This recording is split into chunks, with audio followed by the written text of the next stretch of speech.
Happy birthday to you. Israel Adenrele ọmọ Ògúntọ̀mí. Ìgbà ọdún ọdún kan ní fọ́kọ Àtinúkẹ́ wá ṣọ̀kan ọdún láyé o. Happy birthday to you. Bàbá Olúwa Israel Adenrele ọmọ Ògúntọ̀mí. Bàbá Olúwa bùkún mi. Ìgbà ọdún ọdún kan ní fọ́kọ Àtinúkẹ́ wá ṣọ̀kan ọdún láyé o. Ìgbà t'Adenrele ilé alájàdíládé ọ̀hún tọ̀ wá. Israel Gentimania ọmọ Ògúntómi. Olówó orí Àtinúkẹ́ òkú bíbí re. Alájàdí ọmọ wọn lẹ́jẹ̀mú. Ìrẹsì òbí òjìnà. Adéwálé àràká kílẹ̀ gbòmí ṣe tó lóun ò lè fàárọ̀ wá mi. Láyàájọ́ àjọ̀dún ọjọ́ ìbí rẹ̀ Adenrele Israel ọmọ Ògúntómi. Ó tọ́ kí n forin kẹ́ni pàtàkì tó gbajúmọ̀ léèyàn. Orí adé lórí Adenrele, ọrùn ìlẹ̀kẹ̀ lọ́rùn alájàdí. Ọmọ ọba tí ń jẹ ayé ọlọ́ba, oníwà rẹ̀lẹ̀, oníwà tútù bí àdàbà. Bá a bá rọ́mọ ọba tó lámìlaka, ó tọ́ ká ṣe ṣàdánkátà fún. Adenrele Gentimania, ọjọ́ ọ̀hún pẹ́ tá a ti ń bára ṣe. Ọkọ Àtinúkẹ́, a ní tóyìnbó òní tí fi ń jẹun láàrin tán ganan.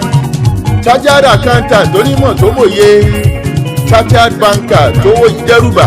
Bàbá Olúwàgbémi ga làjọ̀dún ọjọ́ ìbí ẹ̀ pé láyà èmi Adéwálé àràká bẹ́ẹ̀lẹ̀ tó fẹ́ sórin alárinrin. Bàbá Olúwàbùkún mi ní òṣó méjì tóun ó fàjọ̀dún ọjọ́ ìbí èyí ṣe tayọ ọpẹ́ dúdú. Ẹni Olúwàgbéga tó tún bùkún. Ẹ gbọ́ kí ló tún yẹ ó ṣe gbọ́ pé àbí ìkú tán tóun lẹ̀dá fi ń jèrè òmíì. Adenrele ó ṣàjọ̀dún ọjọ́ ìbí èyí àrà ọ̀tọ̀ ló mú dání. Ẹ ń fẹ́ rìnrìn àjò tó ti gbá àádọ́ta ẹsẹ̀ débùsọ̀ karùn-ún. Ṣé bẹ́ẹ̀ mọ̀ pé rìnkòrìndò ẹ̀dá láyé níṣẹ́ ló kún fọ́pọ̀lọpọ̀ ọ̀sẹ̀lẹ̀ yanu.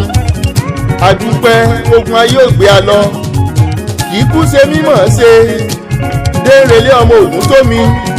Olúwa ló kà ẹ́ yẹ láàrin ọmọ adarí hurun. Ìpàkọ́ ògbọ́sùtì. Ọkọ Àtinúkẹ́ máa yọ̀ ń yọ̀tọ̀ mi. Happy birthday to you. Israel Adenrele ọmọ Ògúntọ̀mí. Ìgbà ọdún ọdún kan ní fọ́kọ Àtinúkẹ́ wá ṣọ̀kan ọdún láyé o. Ìpẹ̀sẹ̀ lámàrìnjò pọ̀pọ̀ sísìn ayẹyẹ ọjọ́ ìbí ọmọ ọba Adenrele Gentimania ń gbogbo àyèkáyè tó dé.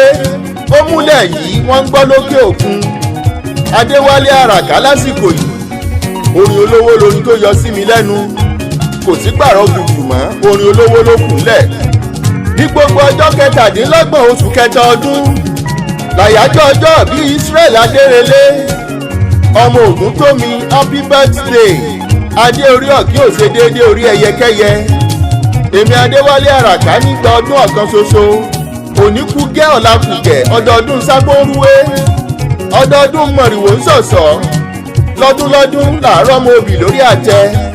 Ibùsọ̀ karùn-ún òkè àgbàlógún yìí. Adenrele kó o fọwọ́ pọ́wú fèrè gíjóbi. Kó o fewú tẹ̀gbọ́n ọ̀la pẹ́kànrin kése. Ọkọ Àtinúkẹ́ òní kánjú kú. Ẹkú ohun òsè ìkáwọ́mọ́rí fẹsẹ̀ janlẹ̀ òní ṣèpín tiyín fábàdà. Happy birthday to you. Israel Adenrele ọmọ Ògúntọ̀mí. Ìgbà ọdún ọdún kan ní fọ́kọ Àtinúkẹ́ wá ṣọ̀kan ọdún láyé o. Adenrele Gentimania, ó yá jẹ́ ń bọ́ dẹ́jẹ̀mú nílẹ̀ Ìrẹsì. Bàbá rẹ lọ́mọ arẹ́gbọdọ̀ dájọ́ egúngún. Ìrẹsì òbí aráàlódì. Òbí ni mí, òbí nìwọ. Ọmọ orí ayé ń bàbá yín ṣe. Kò ságàn ń lú òbí rárá. Ọmọ wẹ̀wẹ̀ ńlé aládì. Nílé olúrẹ̀sì òbí, ogun ò gbọdọ̀ dé rárá. Ogun torí kán, ogun jàwùsà. Ogun torí òsè ó jà rẹ̀sì. Ogun jàlú rẹ̀sì, ogun òkóṣe wọn lọ. Ìrẹsì òbí àbàjá àlejò lọ́rùn gìrìgìrì. Òbí tó nílà ọ̀ràn fún mẹ́kùn ní tòótọ́. Ìrẹsì òbí mẹ́kùn ó jùlá. Ọmọ orí ayé ń bàbá wọn. Ọmọ bíbí wọn ò lè ṣèdè kó mọ̀ ní ònú. Ọmọ ìrẹsì òbí kan ò gbọdọ̀ jẹran ajá. Èyí ó bá jẹran ajá, ó mú mi ìsókó, ó gbé jombo. Òbí ni yín ọmọ aráàlódì. Happy birthday to you. Israel Adenrele ọmọ Ògúntọ̀mí. Ìgbà ọdún ọdún kan ní fọ́kọ Àtinúkẹ́ wá ṣọ̀kan ọdún láyé o. Ṣebí tọkọ bá pawó ara ìyàwó la ó ti mọ̀ ó dájú. Àtinúkẹ́ Olúkórèdé Ògúntómi aya rẹ̀ tí ń bọ́kọ ṣe rere.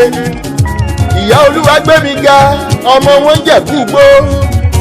Aláṣẹ àtolùdarí Olútinúadé Enterprises tọwọ́jà rẹ̀ jálẹ̀ yí àtòkè òkun.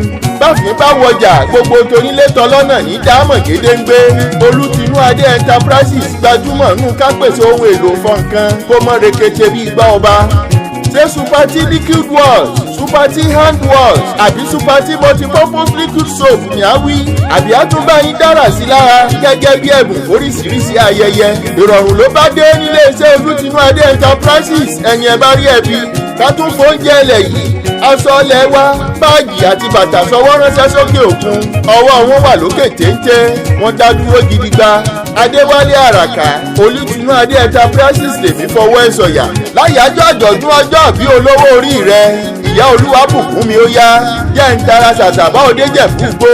Bàbá rẹ̀ lọ́mọ òkè abógbèjé gbèjé palẹ̀ ẹ̀ ó pàtà ẹ̀yin lọ́mọ agbélé sọnà bí òyìnbó ọmọ níbi ìrèmọ́ tọrọ aṣọ ọmọ ní tóyìnbó òní lé ọmọ arẹ́nu gọ́rọ̀ bí ọ̀bẹ ọmọ aláàgọ́ àjílù gbẹngbẹng ẹ̀yin lọ́mọ ajífisáàmù sorin kọ ajífàdúrà bọ́lọ́hún sọ̀rọ̀ ọmọ gíwá bàbá gíwá sàmọ́ sángúdù. Happy birthday to you. Israel Adenrele ọmọ Ògúntómi.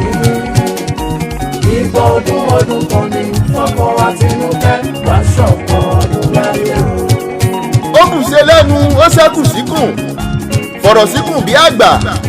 Adéwálé Àràká olóbùrọ̀ ọba akọrin. Adenrele Gentleman mojíṣẹ́ òrán mi. Ó ṣàjọ̀dún ọjọ́ ìbí èyí kó o tún péjú sòmíì pẹ̀lú aya àtọmọ nínú ọlá ńlá jaburata. Níre là á sọ̀rọ̀ àtàrẹ káyọ̀wí tí ń síre. Happy birthday congratulations tó pọ̀. Happy birthday to you. Israel Adenrele ọmọ Ògúntómi. Ìgbà ọdún